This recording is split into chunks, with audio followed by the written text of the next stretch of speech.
So guys, hey, so short break. So you know my friend Jaime Garchitorena. You might have seen him in some movies of old. Go to Spotify, search his name, and he's there. But right now, Jaime is one of my closest partners in Union Bank. He's handling trade finance and supply chain financing. Right? So he's managing the platform while I am managing the lending. So because we have good partnership together, I'm gonna ask Jaime now, just for the advertisement. Jaime, in the supply chain, as we digitize that, Right. definitely data is the gold in that ecosystem. Yeah. So how do you think that data could be properly used for financing? Yeah. So what when most people think finance, when you think about it from a buyer-seller perspective, what you're thinking of mostly is either how will I get paid or how I will pay. From the buyer side is how will I pay, Right. especially when cash flow is variable. On the supplier side is how will I pay when I'm not sure if my buyer might be having these issues, which are normal in business. So the way data works in this system is every buy and sell activity either requires an invoice or a PO. Now, the more data you collect about both the buyer and the seller, and the more you can determine the integrity of the supply chain, which means who's the seller, where will it be shipped from, what shipping line will it be sent to, how long will it take, and many other variables, including weather, government regulations. The more you can put together that data, the more you can assure that the shipment will indeed get to the buyer.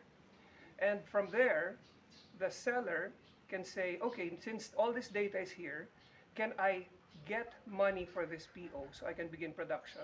And the bank, the lender, it doesn't have to be a bank, but normally the lender will say, because you know so much about your process and we can validate that data, then we're very happy to support you in the acquisition of the raw materials needed to create that product.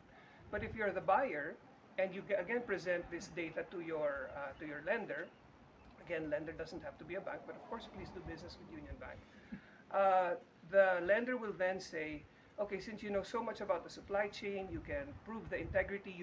We know that when it gets shipped, it's backed by a proper contract. We know that it's a reputable shipping line. We know that you're covered from all regulatory perspectives. We know it will get to you, in fact.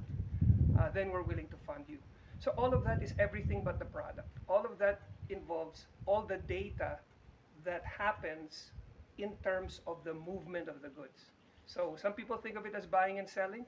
Some people think about it as, do I have the cash or not? But from a lender perspective, it's how much data can we capture so that we know whether we lend to the buyer or the seller, that we can be assured that the deal will push through and we can get back Right. our investment. Right. So it's like going back to the basics of credit, but now utilizing technology so much that the new KYC, the new way of risk mitigation is the actual transactional data that's happening inside the platform. Correct, because to your point, traditionally, credit is just about trust. Yeah. So noon it was about character, it was capacity, Capacity, yeah, or some type of collateral. collateral. But in a world where, what we want to do is promote business beyond the collateral. And if you want to promote business beyond the collateral, you have to look for mitigators of that trust. Right. And data is that mitigator. Great. So guys, this kind of technologies, this kinds of solutions is available for you in Union Bank with our corporate solutions, particularly the supply chain finance solutions. So if you want the golfing banker and the golfing singer in your office doing a pitch, call us now.